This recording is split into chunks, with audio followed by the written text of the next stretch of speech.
Sarah Banning. I'm from British Columbia, Canada, and yeah, I've had a near-death experience. It was over 30 years ago, and I'm gonna get right into it. I was on the operating table, and I was in labor. They didn't know I was in labor, and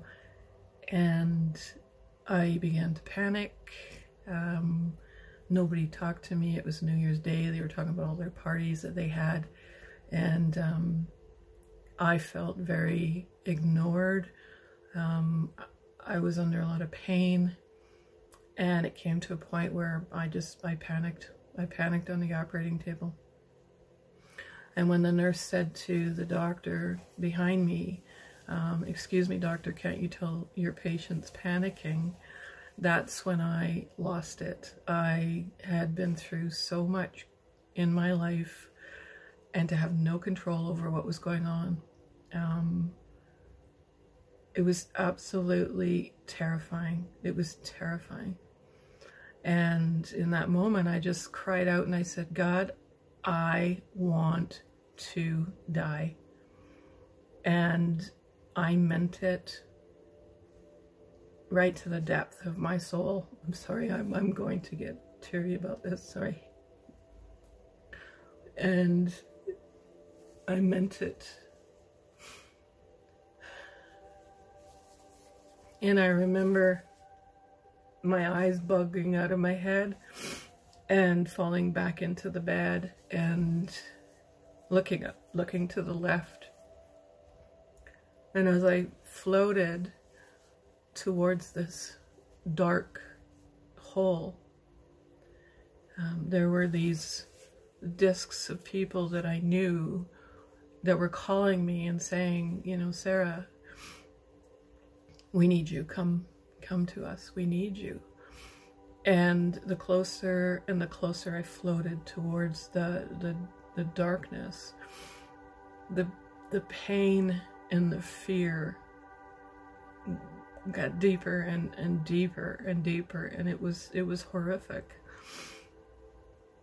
And it came to this point where I couldn't bear it anymore. I couldn't deal with that horrific pain, and I just said in my mind, you know, "Please just forgive me."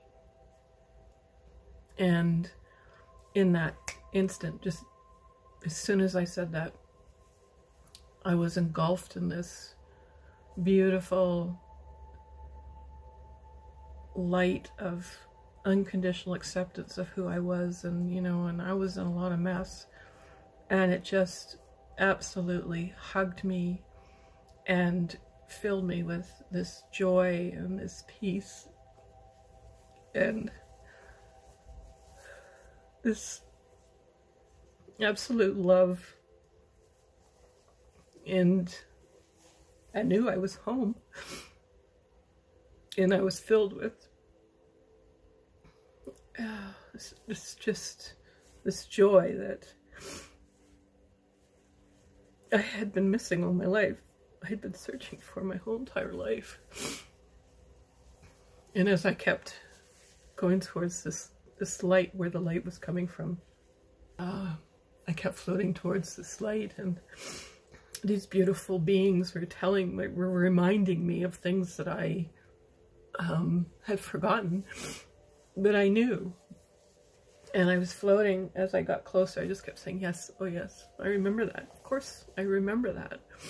And by the time I got to the light, to where the light was coming from, there was this being, this entity, was cloaked, and reached out their hand.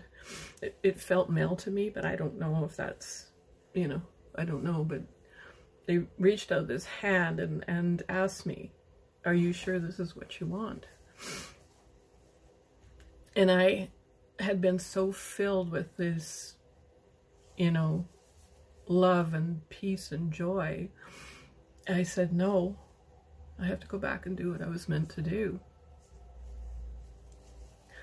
And in that instant, everything started spinning around. The dark the light, all of it. It just started spinning and spinning and spinning until it turned into this vortex, like a tornado.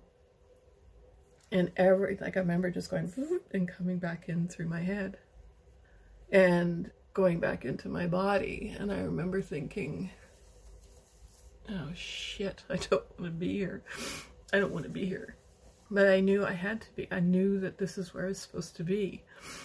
And I looked up and I remember seeing this sort of bubbles like a pond, like water dripping on, you know, raindrops dripping on the pond. And I was like, oh, okay, I'm under anesthetic, you know, and there was this really high-pitched hum in my ears. And that was it. I just settled back into my body, and I woke up several hours, well, I don't know how long it was, but later, and told that I had a baby girl. And that evening, my partner came back to see me, and I didn't like him. I didn't want him around me. I was like, you know, get away from me. But I didn't understand why. I just had these feelings that I just didn't want him around. And the next days in the hospital, because I had a C-section, I was there for 5 days, and I knew I'd changed. I knew I died. I knew that there was these big changes in me, and it was in a controlled environment, and I felt somewhat safe, and I didn't want to go back to the house, and I didn't know what to do, and I didn't have money, I didn't have a job, I was a new mom, and he had 2 kids that I was taking care of, and you know, it was just this craziness. So I went back to the house, and it was like watching this absolute chaotic, dramatic, fear-based horror story. His kids were acting crazy. You know, he brought home a puppy after I had two kids and a baby. He was gone 18 hours a day working, and I hit the wall. I ended up having his kids interviewed, and they were apprehended. And I went to a women's shelter, which was more chaotic than the house. And yeah, it was like my life completely went into a tailspin.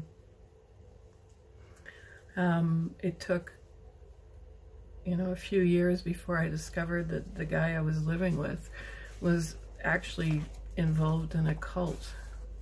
And his 2 children had been ritually and sexually abused. And I actually have a letter that proves that from the ministry, BC ministry. And that was in 1991. Now, I had no reference point, because there wasn't internet, it was TVs, books, and basically word of mouth. So I didn't know what. I knew that I died, but I didn't really know that I died. I had no validation. It was just like in this really crazy space caught between 2 worlds. I could see the fear and the anger in people. I didn't know why. I didn't understand any of it. I had no reference point at all. And I eventually was guided and found people to support me, and found TV shows that validated what I went through. And if you want to know more about all of that, I have written a book called 31 Dimes from Heaven, The Secrets I Learned About My Near-Death Experience, and it is on Amazon. The advice I can give people is that, you know, you're not the drama. You're not the pain. You're not the experiences that you've had in through your life from birth, or even before birth, because you experience things in the womb. You're not that. You are this beautiful, loving being that has a purpose on this earth, and you're here for a reason. And that purpose could be just smiling at somebody that needs that smile, and you've changed their view of their life or themselves. You know, the 2 strengths that I've found in my life is, You know, I've hit rock bottom, not, you know, some emotional rock bottom so many times. And I asked for strength. I asked, you know, whether it's God or the universe or your higher power, your higher self or whatever, you know, when you get to that place, ask for strength and you will get it. The best thing about it is that I now have the ability to support so many other people that have gone through trauma and abuse and fear and all of those things, you know. I'm able to support them and help them, you know, release the energy that's attached to all of that experience, so that you can live what I call heaven on earth. You can go into the audience, you can look at your life as a play, and you can use that to see what you need to heal or release, because I believe it's actually events with energy that get attached to each other, and you can actually release that energy, negative energy, and be in the present moment. When you're in the present moment, that's when you're vibrating at that higher level, which you do anyway, but you have these negative experiences that keep you from actually seeing that you actually vibrate at a very high level.